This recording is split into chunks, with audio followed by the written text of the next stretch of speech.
ایک دفعہ ایک آدمی نے میرے اوپر بڑی چڑھائی کی، تم تبلیغ والے منافق ہو، کہتے کچھ ہو کرتے کچھ ہو، تمہارے قول اور فعل میں بہت فرق ہے بہت۔ جب ان کا غصہ اتر گیا تو میں نے ان سے کہا بھائی 100 نمبر تو اللہ نے بھی نہیں مانگے، آپ کیوں مانگتے ہو؟ اللہ نے کہا ہے فمن ثقلت موازینہ، جس کی نیکیاں بڑھ جائیں گی گناہ تھوڑے ہوں گے تو پاس کر دوں گی۔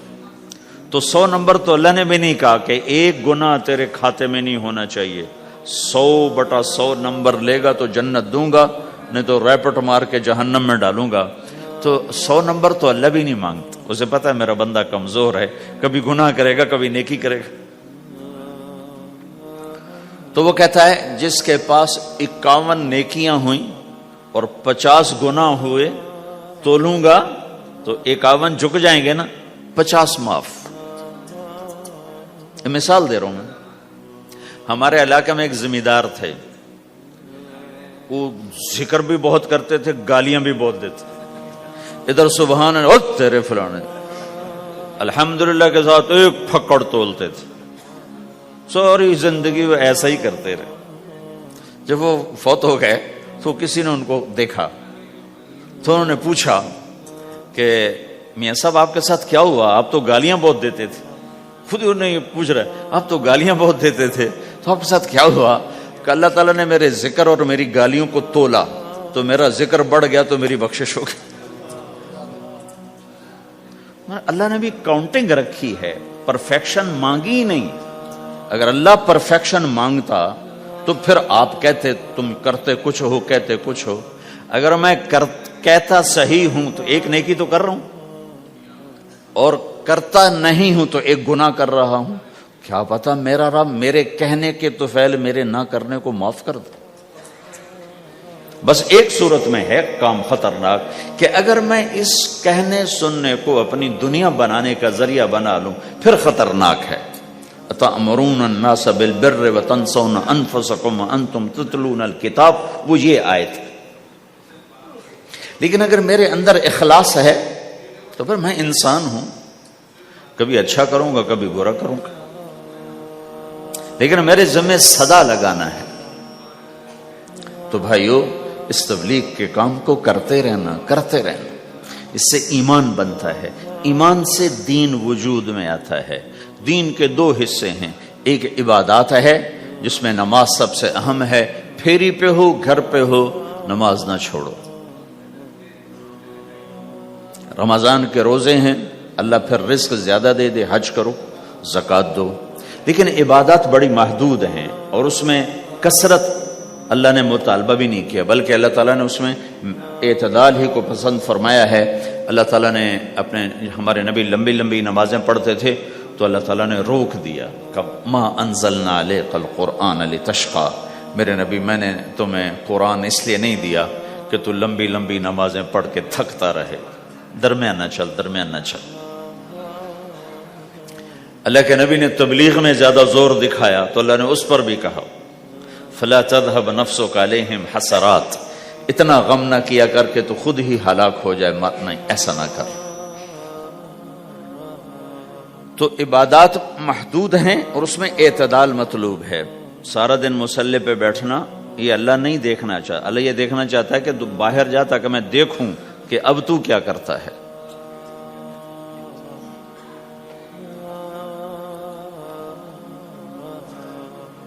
دوسرا حصہ اس کا اخلاقیات ہے، آپس کی معاشرت ہے۔ دین جو اثر انداز ہوتا ہے وہ معاشرت سے اثر انداز ہوتا ہے، عبادت سے نہیں،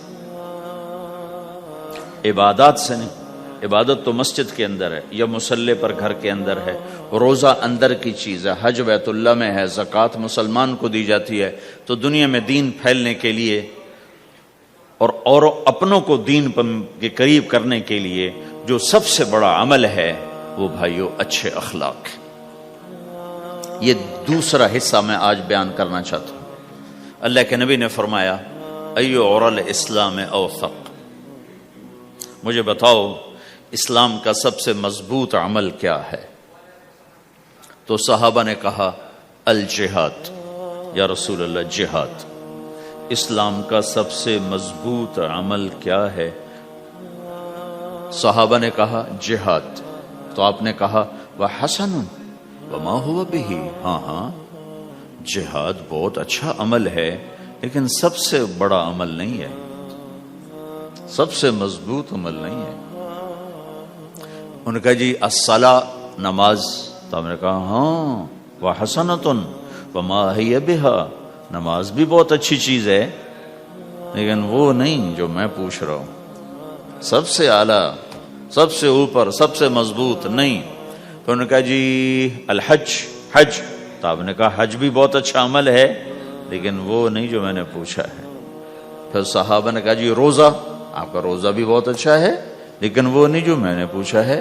تو پھر صحابہ نے کہا یا رسول اللہ پھر آپ ہی بتائیں، ہمیں تو نہیں پتا۔ تو ہمارے نبی عبادات سے اوپر لا رہے ہیں، اپنے ساتھیوں کو عبادات پہ قائم کر دیا۔ ہر آدمی نمازی بن چکا ہے، ہر آدمی روزے دار بن چکا ہے، ہر آدمی مالدار زکوٰۃ دینے والا بن چکا ہے، اور ہر آدمی حج کا جذبہ پیدا کر چکا ہے۔ اب آپ ان کو اخلاق پہ لانا چاہتے ہیں، چونکہ اسلام کی تکمیل اخلاق سے ہے۔ اسلام کو تشبیہ دی گئی ہے گھر کے ساتھ، بنی الاسلام علی خمس، تو بنیا کا لفظ عمارت پر بولا جاتا ہے۔ تو اسلام کی بنیاد میں ہے کلمہ، نماز، روزہ، حج، زکوٰۃ۔ اگر اس مسجد کی بنیادیں بھر دی جائیں تو اس کو مسجد تو نہیں کہیں گے نا، ہاں جی بنیادیں ڈال دی ہیں، چھت ڈالنی ہے، جب چھت پڑے گی تو پھر یہ مسجد کہلائے گی۔ تو اسلام کی بنیاد قائم ہو چکی تھی، اب آپ چھت ڈالنا چاہتے تھے۔ چھت کیا ہے؟ وہ اچھے اخلاق ہیں، تو اب آپ ان کو اوپر لا رہے ہیں، اوپر لا رہے ہیں۔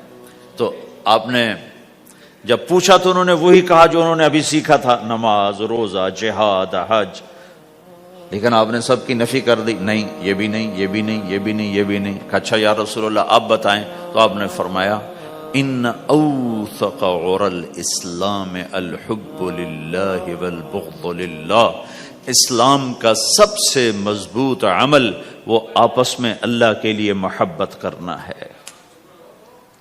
اسلام کا سب سے مضبوط عمل وہ آپس میں اللہ کے لیے محبت کرنا ہے۔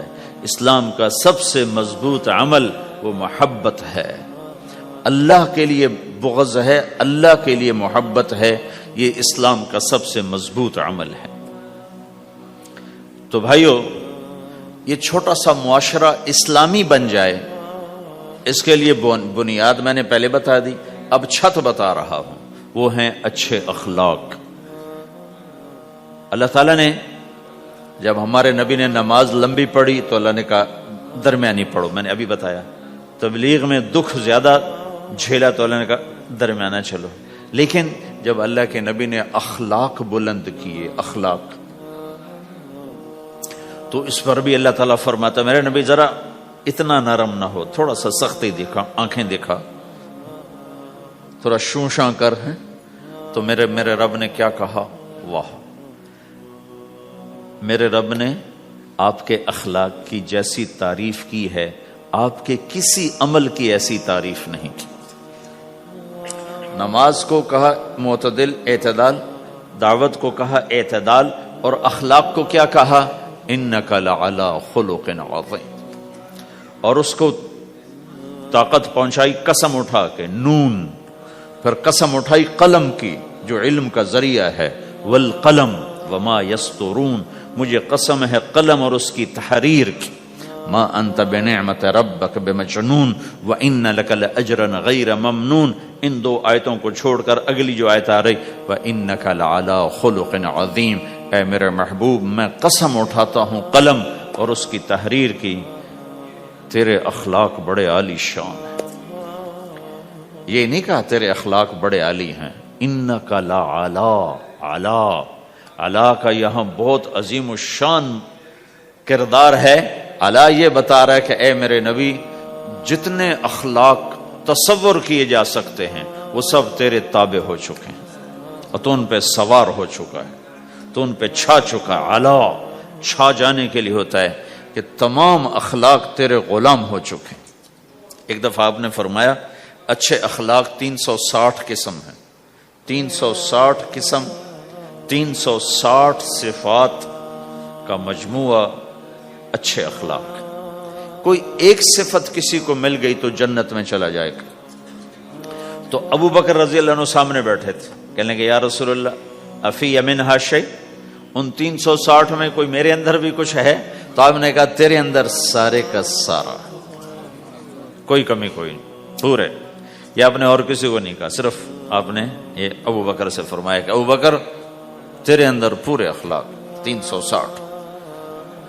تو بھائیو, آپس کی محبت اور اچھے اخلاق یہ اسلام کا سب سے چوٹی کا سبق, سب سے اعلیٰ درجے کا سبق.